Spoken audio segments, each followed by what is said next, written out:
Black girl humiliated by flight attendants. Moments later, they discovered her mom owns the airline. Stand up right now and get out of this seat. The command sliced through the first-class cabin of Flight 447 like a whip cracking in silence, instantly freezing every conversation, every movement, every breath. 11-year-old Rose Carter sat perfectly still in seat 2A, her small hands gripping a first-class boarding pass that clearly displayed her name, her seat assignment, and the confirmation number for a ticket purchased 3 weeks ago. She wore the red designer suit her grandmother had picked out specially for this trip, pressed perfectly with matching patent leather shoes that gleamed under the cabin lights. Everything about her appearance spoke of careful preparation of a family that had taught her to present herself with dignity and grace. But none of that mattered to the two flight attendants, who now stood over her like prosecutors before a defendant they'd already convicted. Welcome to Black Triumphant Channel. Every story we share is more than just drama. It's a reminder of strength, resilience, and justice. If you believe in celebrating Black excellence and standing against injustice and prejudice, hit that like and subscribe button right now. We would like to know where you are watching from, and what time is it for you right now in the comment. This is an Economy Plus, sweetheart, the senior flight attendant, Rebecca Morrison, said with a smile that held no warmth, only condescension sharp enough to cut glass. Children don't just wander into first class and sit wherever they want. Now, show us your real ticket before we have to call security. The second flight attendant, Sandra Phillips, circled around to block the aisle, her arms folded across her chest like a bouncer at an exclusive club who'd spotted someone who didn't meet the dress code. Except Rose exceeded every dress code, every standard of presentation. Her only failing in their eyes was the color of her skin in a section of the plane they'd mentally designated as whites only, without ever having to say it out loud. Rose's voice, when she found it, was small but clear, the words carefully pronounced the way her mother had taught her to speak with precision when confronted with prejudice, to give them no excuse to dismiss her as inarticulate or emotional. This is my seat.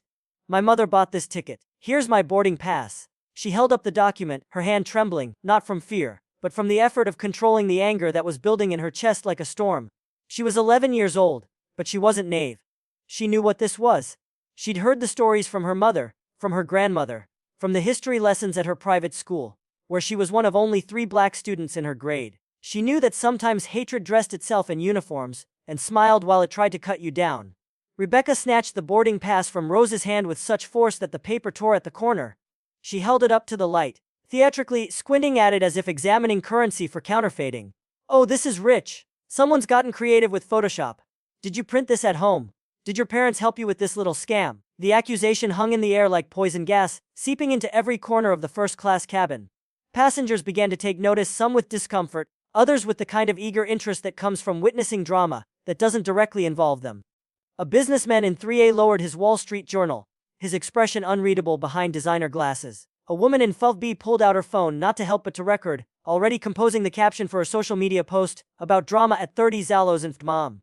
Rose tried again, her voice steady despite the tears threatening to form in her eyes. Tears she refused to let fall because she knew they'd be weaponized against her, used as evidence that she was just an emotional child who didn't belong in first class. If you check your system, you'll see my name, Rose Carter. My mother is. I don't care who your mother is, Sandra interrupted, her voice rising to ensure everyone in first class could hear her authority being exercised. First class is for paying passengers, not children playing dress up. This isn't a game of pretend. These seats cost thousands of dollars. I know how much they cost, Rose said quietly. My mother owns. Your mother owns what? A printer to make fake tickets. Rebecca's laugh was cruel, designed to encourage others to join in, to make Rose's humiliation complete and public. Listen, sweetheart, I've been flying for 20 years. I know when someone doesn't belong, and you. She gestured at Rose with a dismissive wave. Definitely don't belong here. The words don't belong echoed through the cabin, bouncing off the walls and settling into Rose's chest like shards of glass. She'd heard those words before in different contexts, in different spaces, but always with the same meaning. You are not welcome here. Your presence is a mistake. Your existence in this space is an error that needs correcting. Some passengers began to shift uncomfortably in their seats. A few were recording now, their phones held at angles that tried to capture the scene without being too obvious. The businessman in 3A had put down his newspaper entirely, watching with the kind of intensity that suggested he was memorizing every detail. An elderly couple in row 4 whispered to each other, the wife shaking her head with disapproval, though whether it Rose or the flight attendants wasn't clear. Look, Rebecca said, her tone shifting to fake sympathy, the kind that's more insulting than open hostility. I'm sure your parents saved up for a nice economy seat. That's wonderful, but this isn't it. Now, be a good girl and gather your things.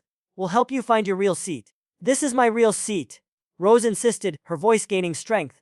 She thought of her mother Jessica Carter, who taught her to stand her ground when she was right, to not let anyone make her feel small. Scan my boarding pass. Check your computer.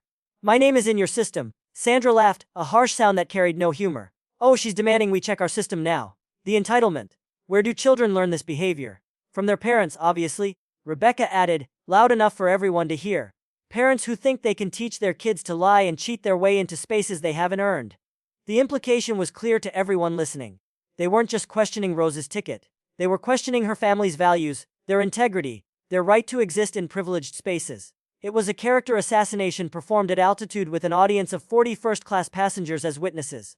Rose felt her cheeks burning with humiliation. She could feel every eye on her, some sympathetic but silent, others curious to see how this drama would unfold, and a few clearly siding with the flight attendants, nodding along as if they too had always suspected that certain people in first class didn't really belong there. Please, Rose said one more time, her voice smaller now, the weight of the confrontation pressing down on her 11-year-old shoulders. Just check your system, please. We don't need to check anything, Rebecca declared with finality. We know our passengers. We know who belongs in first class. And little girls playing pretend with fake tickets definitely don't make the cut. The words hit Rose like physical blows. She thought about getting up, walking to economy to avoid further humiliation. But then she remembered something her grandmother had told her. Baby, sometimes standing your ground isn't about winning. It's about not letting them make you move when you have every right to stay. So Rose stayed seated, her small frame straight backed in the leather first-class seat, her hands folded in her lap to hide their trembling. She looked like a young queen on a throne she'd been told she had no right to occupy, maintaining her dignity, even as they tried to strip it away piece by piece. Are you gonna move, or do we need to call the captain? Sandra asked, pulling out her intercom phone theatrically. This is becoming a security issue. A security issue. A man's voice suddenly interjected from across the aisle. The passenger in 2B, a middle-aged black man in a business suit, had finally heard enough. The only security issue I see is 2 flight attendants harassing a child. Rebecca wheeled on him. Sir, please don't interfere. This doesn't concern you. Actually, it does, he replied calmly. Because I'm sitting here watching you humiliate this young lady, without even attempting to verify her ticket. That concerns every passenger who expects to be treated with basic dignity on this flight. If you continue to interfere, sir, we'll have to address your seating as well. Sandra threatened. The man laughed short and bitter. Of course you will, because that's what this is really about, isn't it? Who you think belongs and who doesn't. The tension in the cabin ratcheted up another notch. More phones were recording now. Passengers sensing that this was becoming something bigger than a simple seating dispute. This was becoming a moment, the kind that ends up on evening news and morning talk shows. The kind that forces conversations nobody wants to have, but everybody needs to hear. Rose pulled out her phone with shaking hands. She didn't want to do this. Didn't want to be the girl who needed her mother to fight her battles. But she also knew when she was outnumbered, when the system was stacked against her, when standing her ground meant calling for reinforcements. She scrolled to her favorites and tapped the contact labeled, Simply Mom with a heart emoji her mother had added herself, insisting that love should be visible even in phone contacts. Meanwhile, Rebecca had grabbed the intercom phone, her voice carrying through the premium cabins. Captain, we have a situation in first class. A passenger refusing to comply with crew instructions. This story is about to reveal how power and privilege can flip in an instant. Hit that subscribe button right now and ring the notification bell to see what happens when the CEO's daughter is mistaken for someone who doesn't belong. If your child was being publicly humiliated like this, would you want them to call you immediately or try to handle it themselves? Share your thoughts in the comments below. In Washington, D.C., inside the most powerful building in the free world, Jessica Carter sat at a polished oak table in the Roosevelt Room of the White House. Around her were cabinet members, senior advisors, and the President of the United States himself. They were discussing a new aviation security initiative that would affect every airline in the country. And as the CEO of Skyway Airlines, the nation's 4th largest carrier, Jessica's input was crucial. She wore a black power suit that cost more than most people's monthly salary. Her presence commanding even in a room full of people accustomed to wielding enormous influence. The president was mid-sentence, explaining his vision for enhanced passenger screening procedures when Jessica's phone buzzed on the table. She'd forgotten to silence it completely, leaving it on vibrate for family emergencies only. The custom ringtone pattern, 3 short buzzes meant Rose was calling. Jessica's maternal instincts immediately overrode executive protocol. Her daughter was supposed to be on a flight to Los Angeles for a youth leadership conference flying first class on Jessica's own airline. If Rose was calling from the plane, something was wrong.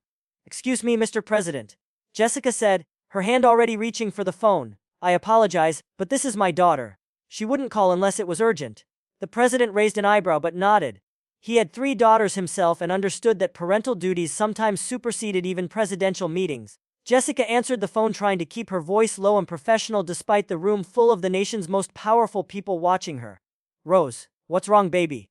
On the other end of the line, 3,000 miles away and 30,000 feet in the air, Rose's voice came through thick with controlled tears. Mom, I'm on the plane. The flight attendants. Her voice broke slightly, and Jessica could hear her daughter fighting to maintain composure. They're saying I don't belong in first class. They won't check my ticket. They're trying to make me move to economy. They said I have a fake ticket, that I'm lying, that children like me don't belong here. The temperature in Jessica's eyes dropped to absolute zero. Everyone in the Roosevelt room saw the transformation from composed executive to protective mother to something far more dangerous. A black woman who'd clawed her way to the top of corporate America, and wasn't about to let anyone, especially her own employees, humiliate her child. What are their names? Jessica's voice was deadly calm, the kind of calm that precedes a Category 5 hurricane. Rebecca Morrison and Sandra Phillips. Mom, everyone's watching, they're recording. They called me a liar in front of everyone. Are you in seat 2A? Yes, Mom. The seat you bought for me. Stay exactly where you are. Don't move. Don't argue. Don't engage further. I'm handling this right now. Jessica stood from the table, her movement so sudden and decisive that several Secret Service agents instinctively shifted positions. Mr. President, cabinet members, I need to step out. My daughter is being racially profiled and humiliated on my own airline by my own employees. I need to handle this immediately. The president's expression shifted from surprise to understanding to anger on her behalf. Go, he said simply. Handle your business, Jessica. Jessica strode from the room, her heels clicking against the marble floors of the White House with the rhythm of war drums. As she walked, she pulled up her second phone, her corporate phone, and began making calls. James, she said to her chief operations officer, not bothering with pleasantries. We have a code red situation on flight 447. 2 flight attendants, Rebecca Morrison and Sandra Phillips, are currently harassing my daughter, refusing to honor her first-class ticket. Your daughter, Rose. James's voice went from confused to horrified in the space of a heartbeat. Oh my God, I'm pulling up the flight manifest now. She's definitely, yes, seat 2A purchased 3 weeks ago on your corporate account. I want their employment terminated immediately, Jessica said, entering an empty office. Someone had quickly made Jessica available for her. I want the captain informed right now that his flight attendants are discriminating against a passenger who happens to be the CEO's daughter. And James, I want everyone on that plane to know exactly what happened and why. Jessica, are you sure you want to? James, they humiliated my baby girl in front of a plane full of people, because they assumed a young black girl couldn't afford first class. They didn't even check their system. They just saw her skin and made a judgment, so, yes, I'm sure. Make the calls. Now back on flight 447, Rose sat in her seat as the confrontation continued to escalate. The captain had emerged from the cockpit, clearly irritated at being called away from pre-flight preparations. Captain Robert Stevens was a 25-year veteran who'd seen every kind of passenger dispute imaginable, and he approached this one with the wary confidence of someone who expected to resolve it quickly. What seems to be the problem? He asked, looking between his flight attendants and Rose. This young lady claims to have a first-class ticket, but she's clearly not supposed to be here, Rebecca said with confidence that came from years of having her judgment validated by supervisors who always took the crew's side. She's refusing to move to her actual seat. Captain Stevens looked at Rose, taking in her appearance. The expensive dress, the neat braids with small gold clasps, the designer carry-on bag that probably cost more than his monthly mortgage payment. Something didn't add up. Miss, can I see your boarding pass? Rose handed over the torn document and Captain Stevens pulled out his tablet to scan it. The device beeped and his face immediately went pale. The screen didn't just show a valid first-class ticket. It showed a VIP designation, the kind reserved for board members, major shareholders, and executive family members. His tablet suddenly buzzed with an urgent message from corporate headquarters. As he read it, his face went from pale to ghostly white. Ladies, he said to Rebecca and Sandra, his voice tight with barely controlled panic. We need to speak privately now. But Captain, the girl, now. He pulled them into the forward galley, but in the small space of a first-class cabin, privacy was impossible. Everyone could hear his harsh whisper. Do you have any idea who that child is? That's Rose Carter. Her mother is Jessica Carter, the CEO of this airline, her boss, the person who signs our paychecks. The color drained from both flight attendants' faces simultaneously as if someone had pulled a plug and let all their arrogance flow out onto the galley floor. That's impossible, Rebecca stammered. She's just a kid. She didn't say anything about she tried to tell you. Captain Stevens hissed. Multiple passengers heard her try to tell you and you wouldn't listen. You were too busy assuming she didn't belong. And now corporate is on the line. The CEO herself is on the line. We're all about to be on the unemployment line. Back in her seat, Rose's phone buzzed with a text from her mother. Baby, I need you to put me on speaker. Hold the phone up so everyone can hear. Rose did as instructed, and suddenly her mother's voice filled the first-class cabin clear and authoritative through the phone speaker. "This is Jessica Carter, CEO of Skyway Airlines. I understand there's been some confusion about my daughter's seating assignment." The entire cabin fell silent. Even the engines seemed to quiet down as if they too wanted to hear what would happen next. "There's no confusion," Jessica continued, her voice carrying the kind of authority that came from years of commanding boardrooms and breaking glass ceilings. "My daughter, Rose Carter, is sitting exactly where she's supposed to be, in seat 2A, which I personally purchased for her 3 weeks ago. What there appears to be is a severe case of racial profiling by 2 of my flight attendants who assumed that a young black girl couldn't possibly afford first class." Rebecca and Sandra had emerged from the galley, their faces ashen, their earlier confidence evaporated like morning mist under a harsh sun. "Ms. Morrison, Ms. Phillips," Jessica's voice continued through the speaker, "I understand you've been with Skyway Airlines for 20 years and 15 years, respectively. In those years, how many other passengers have you harassed without checking their tickets first? How many other people have you humiliated based on your assumptions about who belongs in first class?" Neither woman could speak. They stood in the aisle like statues, frozen by the realization that their careers were ending in real time, broadcast to every passenger in first class. This story is reaching its climactic moment of justice. Subscribe immediately and hit the notification bell to see how the CEO delivers consequences from thousands of miles away. Do you think the mother should have revealed her identity as CEO immediately or let the situation play out first? What would you have done? Comment below. The silence in the first-class cabin was so complete that passengers could hear the hum of the aircraft's electrical systems, the distant murmur from economy class, and the rapid breathing of 2 flight attendants whose world had just collapsed around them. Rebecca Morrison, 20 years of seniority, 20 years of subtle, and not so subtle acts of discrimination that had always been explained away or ignored, stood with her hand pressed to her chest as if trying to hold her racing heart inside. Sandra Phillips, 15 years of following Rebecca's lead, 15 years of learning that certain passengers could be treated certain ways, looked like she might vomit right there in the aisle.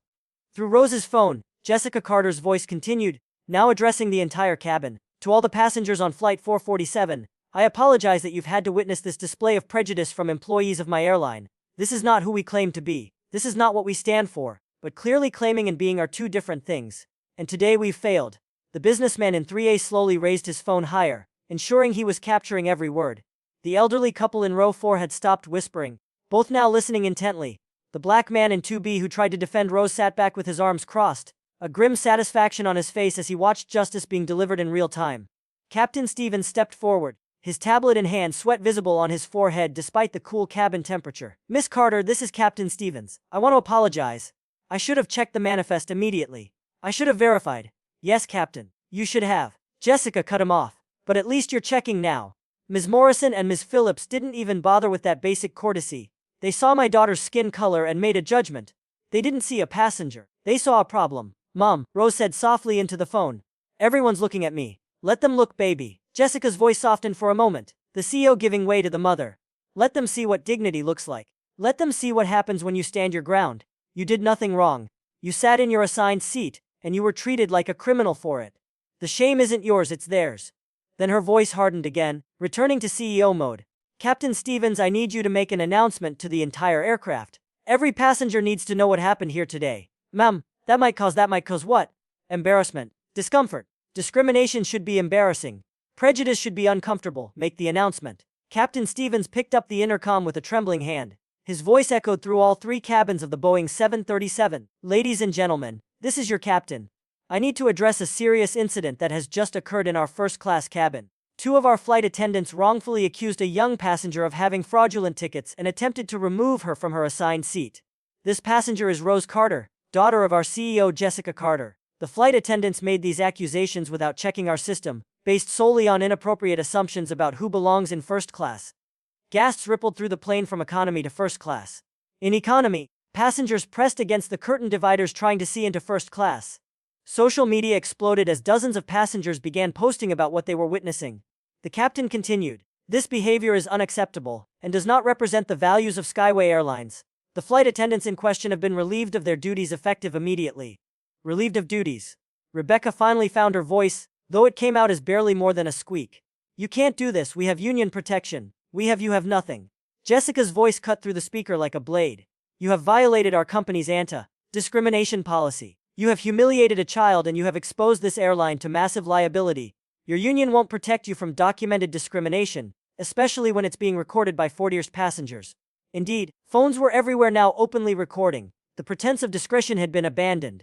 This was history in the making and everyone wanted to document it. Furthermore, Jessica continued, I'm currently sitting in the White House. Yes, that White House. In a meeting about aviation security with the President of the United States. I just had to excuse myself from a meeting with the leader of the free world to deal with your racism. So, no Miss Morrison, Miss Phillips, you won't be working another flight. You won't be working for any airline if I have anything to say about it. The President of the United States, the White House. The words rippled through the cabin like shock waves. This wasn't just about a CEO's daughter anymore. This was about a woman powerful enough to be in the Oval Office, whose child had just been treated like she didn't deserve basic respect. Sandra Phillips suddenly burst into tears. Not the dignified tears of remorse, but the ugly tears of someone watching their entire life fall apart. I'm sorry, she sobbed. I'm so sorry. I didn't mean. You didn't mean what? Jessica's voice was merciless. You didn't mean to get caught. You didn't mean to target the wrong child. What exactly didn't you mean to do? I didn't mean to be racist, Sandra whispered. But you were, Jessica replied simply. Intent doesn't matter when the impact is this clear. You saw a black child in first class and immediately assumed she didn't belong. That's racism whether you meant it or not. The man in 2B spoke up. Ma'am, I recorded the entire interaction. These flight attendants were cruel, dismissive, and absolutely discriminatory. Your daughter handled herself with more grace than most adults would have managed. Thank you, sir. Jessica said. Please send that recording to our corporate headquarters. We'll need it for the investigation. Investigation. Rebecca's voice was desperate. Now I've already been fired. What more? Oh, I'm not done. Jessica interrupted. We're going to investigate every flight you've worked on, every complaint that was dismissed, every passenger who was made to feel less than human because of your prejudices, and we're going to make it right. Refunds, apologies, and if necessary legal settlements. Captain Stevens's tablet buzzed again. He read the message, his face somehow managing to go even paler. Ms. Carter Corporate is asking if we should delay the flight. No, Jessica said firmly. Get those two off my plane and continue to Los Angeles. My daughter has a leadership conference to attend and she won't be late because of someone else's racism. But we're short-staffed without. Then promote someone from economy. Cross-train on the spot. Figure it out, Captain. That's what leadership looks like. Security had arrived at the aircraft door. Airport police who'd been summoned by corporate. They entered the first-class cabin with the grim professionalism of officers who'd been briefed on exactly how high-profile this situation was. Rebecca Morrison, Sandra Phillips, the lead officer said. We need you to come with us. Are we under arrest? Rebecca asked, her voice breaking. You're being escorted from the aircraft and held for questioning by airline security, and possibly federal authorities, the officer replied. Discrimination on an aircraft is a federal matter. As the two former flight attendants were led off the plane, they had to walk past Rose, still sitting in seat 2A. Rebecca couldn't meet her eyes, staring at the floor as she passed. Sandra looked at her briefly, her face a mask of tears and regret. Perhaps finally seeing Rose as what she'd always been, a child who'd done nothing wrong except exist while black in a space where some people thought she didn't belong. The cabin erupted in applause as they were removed. Not polite golf claps but real sustained applause. Several passengers called out words of support to Rose. You're amazing, young lady. Your mom is a superhero. Way to stand your ground. But Rose didn't feel like celebrating. She felt exhausted, drained by the emotional toll of having to fight for her right to exist in a seat her mother had paid for. This powerful moment of justice is just the beginning. Subscribe right now and share this video to spread this important story about standing up to discrimination. Should the flight attendants face criminal charges for discrimination, or is losing their jobs enough? What do you think is appropriate accountability? Let us know in the comments. As the aircraft door closed and the plane pushed back from the gate, 27 minutes behind schedule, but with every passenger understanding why, the atmosphere in first class had fundamentally changed. Where there had been tension and hostility, there was now something else. Recognition perhaps, or shame, or a combination of both.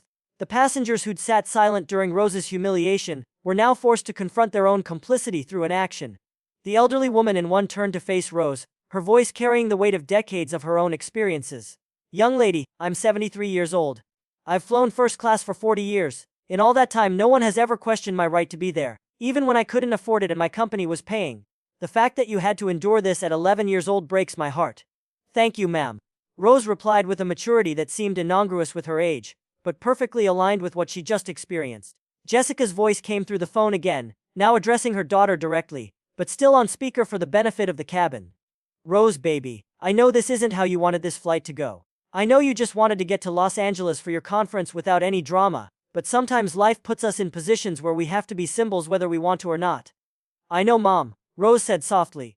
Grandma told me stories about the sit-ins, about people who just wanted to eat lunch but ended up changing history. That's right, baby. Your grandmother sat at those lunch counters in 1960. She was spit on, had food thrown at her, was arrested twice, all for sitting where she had a right to sit.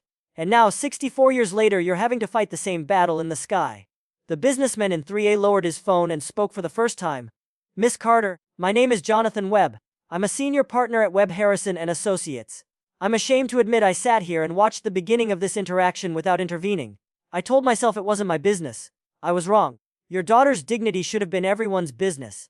Thank you for that admission, Mr. Webb, Jessica replied. But admission without action is just words. What are you going to do differently next time?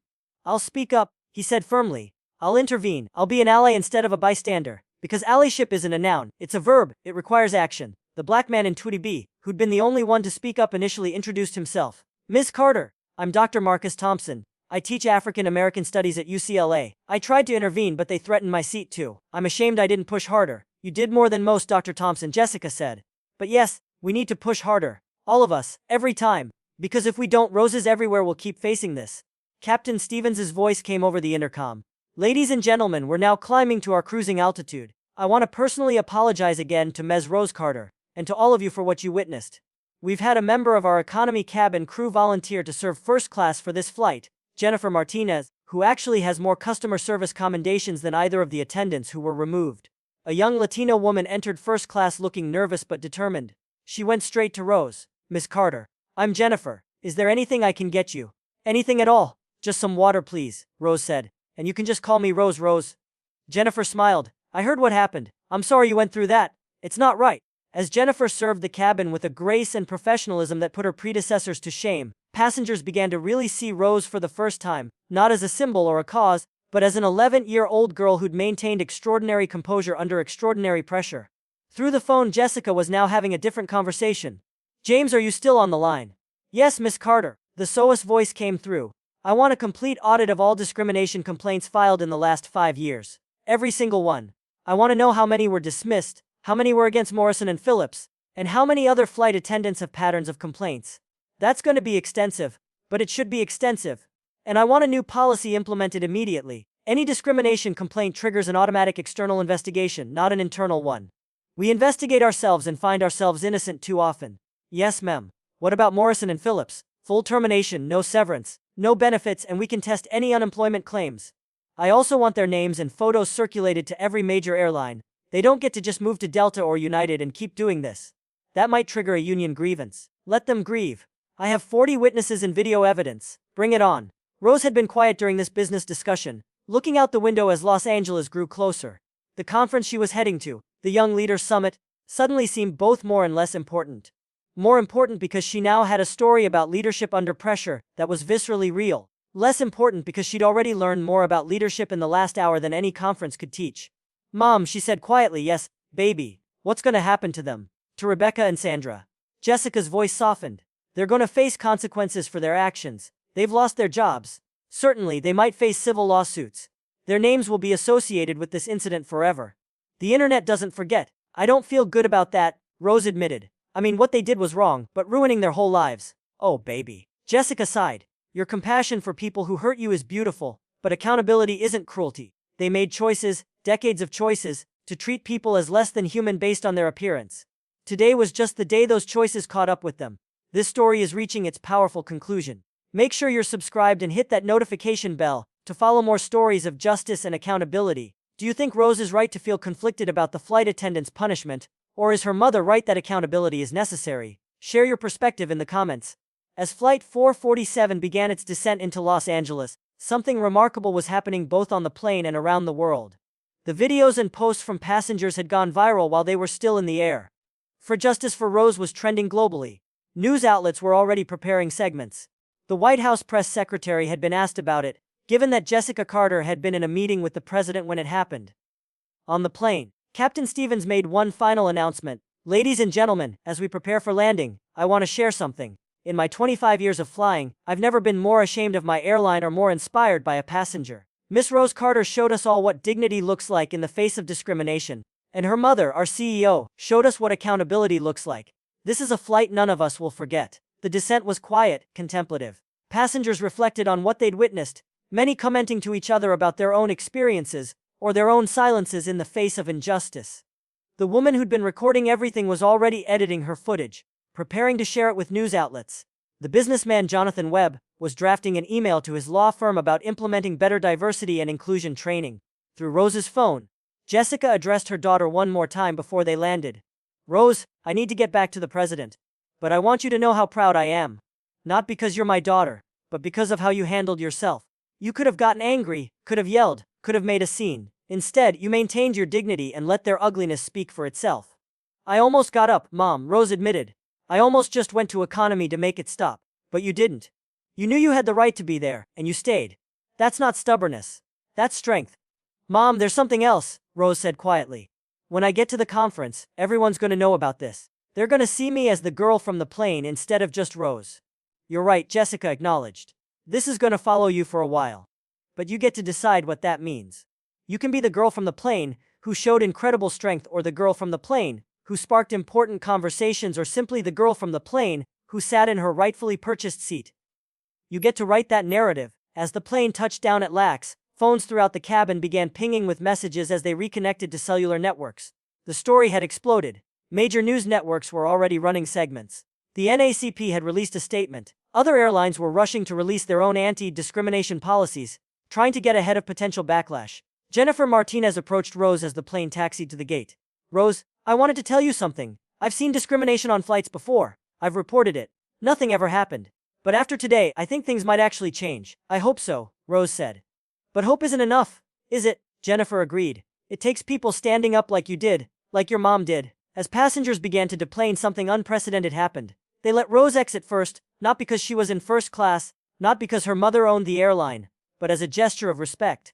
One by one, they stood and applauded as she walked down the aisle with her small carry-on, her head held high despite the exhaustion visible in her young face. At the gate, there was chaos. News crews had somehow gotten wind of which flight Rose was on.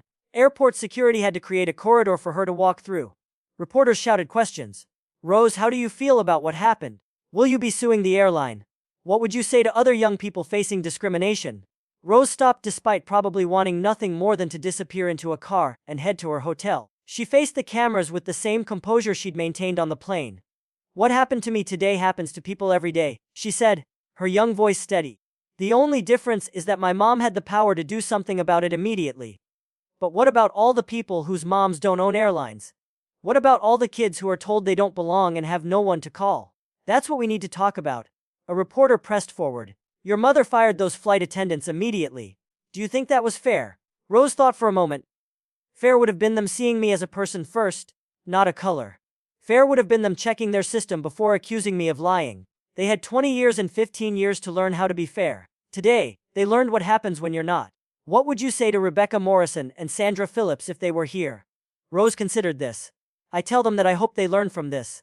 I hope they understand that what they did to me, they've probably done to others. And I hope they never get the chance to do it again." As security finally extracted her from the press scrum and got her to a waiting car, Rose's phone buzzed with a text from her mother. "Watching you handle those reporters. You're already a better leader than most adults. The conference is lucky to have you." Later that evening, in her hotel room, Rose finally had a moment to process everything that had happened. She sat on the bed, still in her navy dress that had been so carefully chosen that morning, and cried. Not the controlled tears she'd held back on the plane, but the full exhausted tears of an 11-year-old who'd had to be stronger than any child should have to be. Her phone rang. It was her grandmother calling from Atlanta. "Baby girl," her grandmother's voice was warm and understanding. "I heard what happened. How are you really?" "I'm tired, Grandma. I'm so tired." "I know, baby. Being strong is exhausting. Fighting for your dignity is exhausting. But you did it. You sat in that seat like I sat at that lunch counter. Different time, same fight." "Why is it still the same fight, Grandma? Why hasn't it changed?" "It has changed, baby. I got arrested for sitting at that counter. You got justice in real time. Your mama got to fire those women immediately. In my day, they would have been promoted. It's not perfect, but it's better." "Is it better enough?" "No, but better is a step toward enough, and every step matters." Meanwhile, at Skyway Airlines headquarters, an emergency board meeting was being convened. Jessica Carter, having returned from the White House, addressed the board via video conference. "Today's incident has gone viral globally. We're trending in 17 countries. Our stock has dropped 3 points in after-hours trading. We have a PR nightmare on our hands." "Jessica," the board chairman said carefully, "perhaps you should recuse yourself from this discussion, given that it involves your daughter." Absolutely not, Jessica replied firmly. This happened to my daughter. Yes, but it could have happened to anyone's daughter, anyone's son, any person of color who dared to exist in first class. I'm not recusing myself. I'm taking point on fixing this.